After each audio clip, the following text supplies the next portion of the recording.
For Dolan, his last card in hand, his Stubborn Denial, which Lussier does know. And he'll have to play accordingly. This was the worst case scenario for Griffin. Absolutely.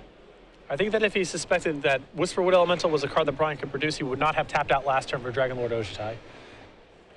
Well, here's Hero's Downfall. It's going to go after Whisperwood Elemental.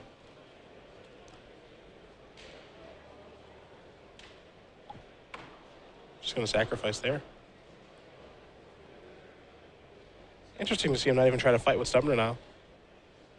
I wonder if that means that the manifest creature is something substantial. Okay.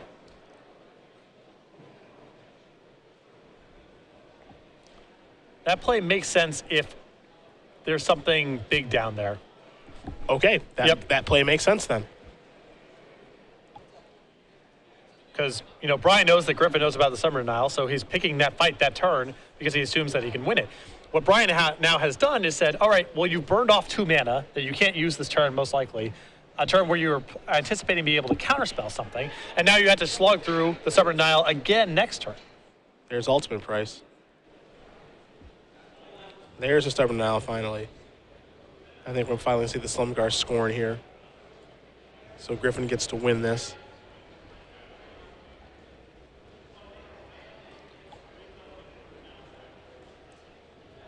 Now, we don't know what that manifest creature is. That's the big question.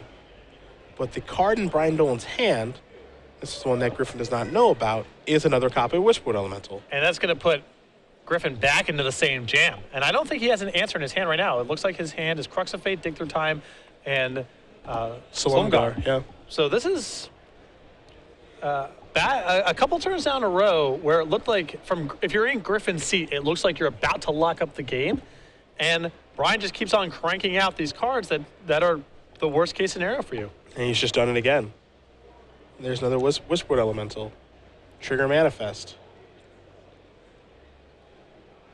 And keep in mind, Lussier's at 5. I know. Even if Griffin is able to stabilize this board, it's possible that he just gets burned out by something like Crater's Claws or some big manifest creature unmorphing. On these Dig Through Times so far, the first one, and possibly this one as well, he's been compelled to take a spell and a land as opposed to 2 spells.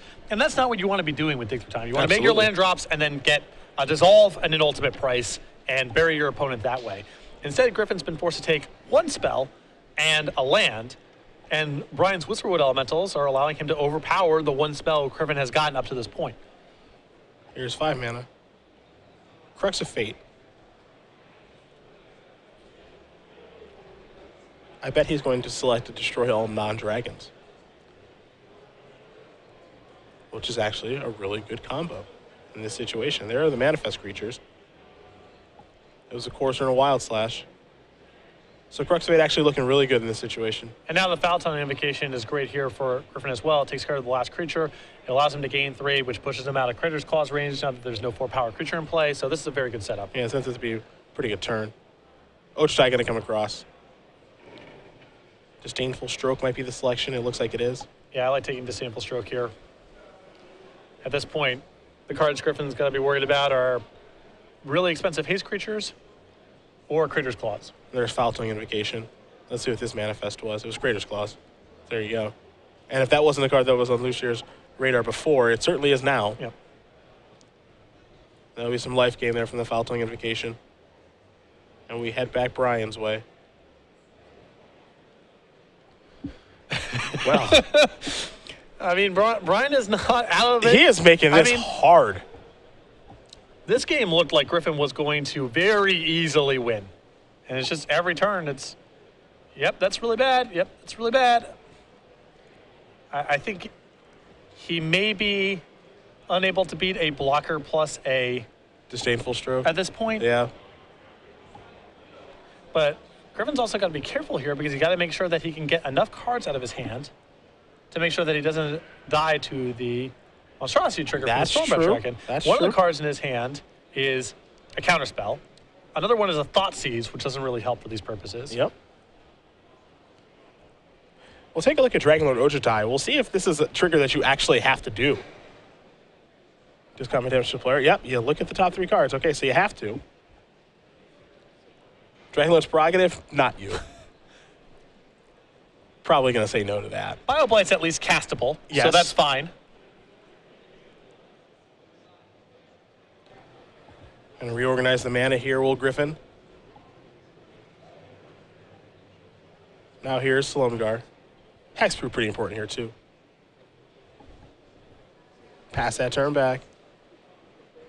Dolan will draw. He does have land number 7. Oh, is that a Knuckleblade? I think Knuckleblade might punk him out here. Oh my gosh. Because you can't stroke that, and Oh that's my haste. gosh.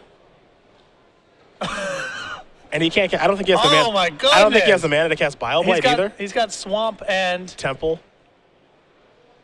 unbelievable. That's a pretty unreal game to lose. Oh my goodness. Brian Dolan gonna win game number 1 here. On earth. Over Griffin. Because wow. Griffin in that spot has to choose between leaving up BioBlight or Disdainful Stroke. Yep. Because he doesn't have any blue-black dual lands in play. Yep. So if he leaves up one, he can't leave up the other. Disdainful Stroke covers against almost everything. Crater's Claw, Stormbreath Dragon. Yeah, all the cards you can imagine. Yep. But Savage Knuckleblade, much maligned Savage Knuckleblade, the perfect card in that spot, able to generate exactly lethal.